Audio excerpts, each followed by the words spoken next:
Probably just as curious as I am why this software has been sold for $250,000, yet it was making just under 10K per month.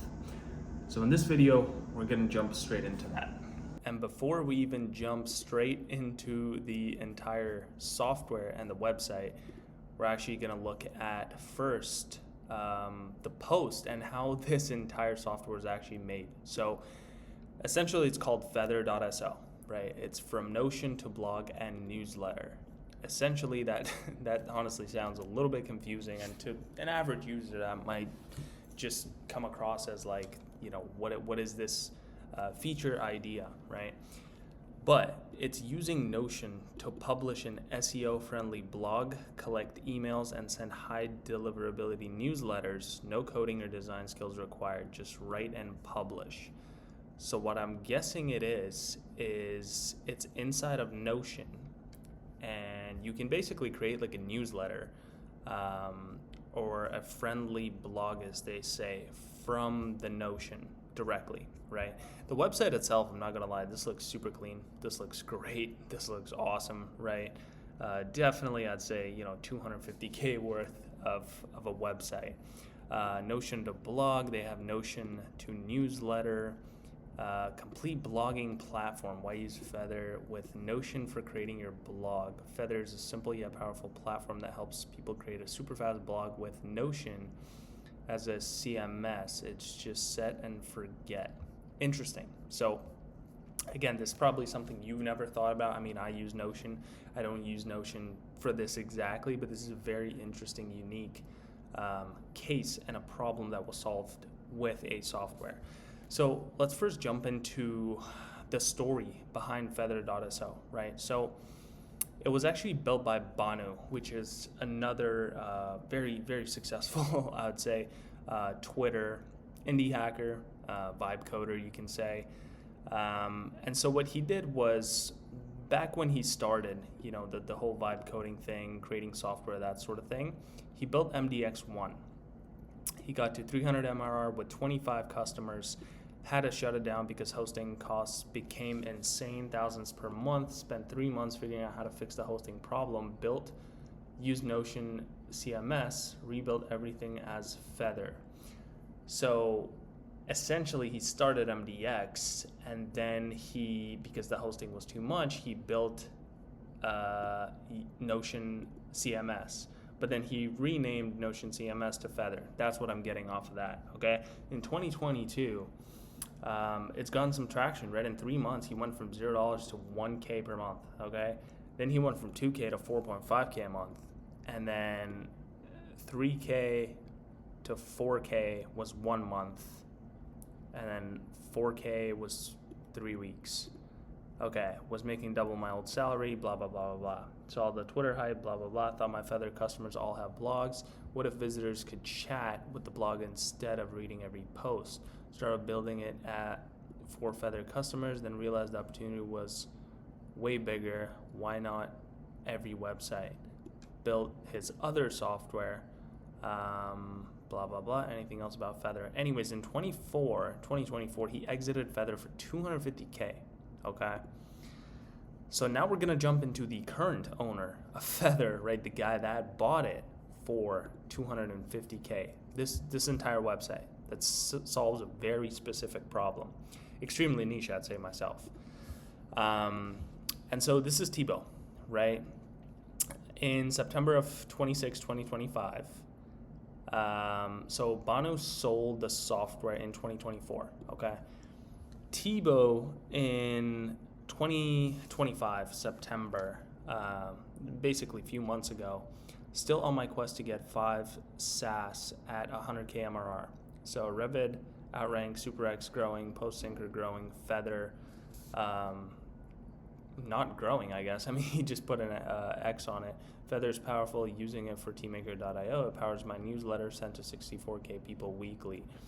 But it struggles to break over 10K MRR, okay?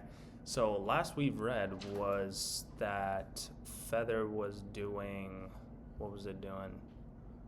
2 to 3 to 4, basically it maxed out at 4 per month.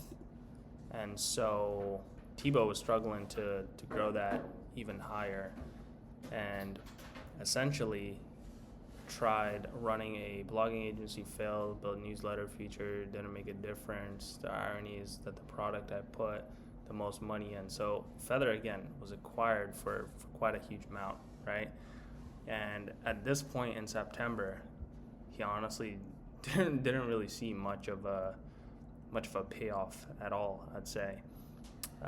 When he bought them, was making $7K a month combined, so that's together, but without any growth. So in September, he basically fell into this loophole of like, hey, I bought this, huge project, and now it's not really, paying off too well. But there is a good side, I guess, successful side to this entire story, is the fact that in October, so that's just September, October, that's basically a month. In 1 month, he actually reached 10K a month with it, which is pretty crazy. He wrote Feather with a check mark right there. Pretty sure Postinker is going to make it too, which is his other software. So essentially, he bought it for he acquired the entire thing for a massive price, and then basically ended up struggling with it for about a year, having to grow it, market it, and I've actually found quite a few people talking about Feather specifically on Twitter. If you search up feather.so, you'll see that there's a few people asking what made Tebow buy it and acquire the entire software in general. But this guy right here, this Michael guy, he seems to be tweeting a lot, or he was tweeting a lot about Feather, that it's his basically his favorite tool to write in Notion, auto-publish, SEO, optimize sites, watch traffic grow. And it honestly seems like Tebow either paid him to do this entire marketing strategy altogether, or I don't know what, because he's the only guy that's talking about it. Actually, this Jade guy is also talking about it as well. Strongest hook, write a Notion, publish instantly.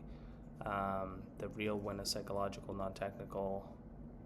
Nothing new to learn. Friction doesn't show up at sign up. It shows up when users try to grow. Takeaway, great activation isn't about features, it's about how quickly the user feels safe to publish. And yeah, I'd definitely like to know what you're thinking about this entire extremely niche space, and fixing tiny problems for people with software and apps and tools, because this specific software, Feather, it has 175 creators, new age startups, start publishing. So it seems like the only thing that's not really working too well for them is the entire marketing, because it's so niche. And then let's also see their pricing. Let's see. So monthly $39, FAQs, yearly $390, tries for free 7 days. I mean, it's honestly not a bad paywall, what looks like it. Oh, so they have a little tier system. 10K page views, 100K page views. So basically, depending on how much page views you get is going to determine how much you're going to pay at the end of it. And yeah, the entire style of the whole website too looks great, honestly. The UX and UI looks pretty good. They have a ton of testimonials, showcasing, blog.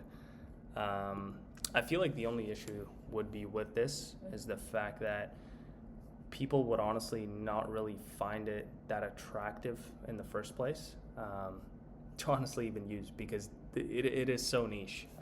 It's something probably a lot of people don't even realize they have an issue with, or they have a problem with. So it's not something they're looking to fix always, in my opinion, personally. But yeah, if you enjoyed this case study, let me know, and then I'll definitely see you in the next one.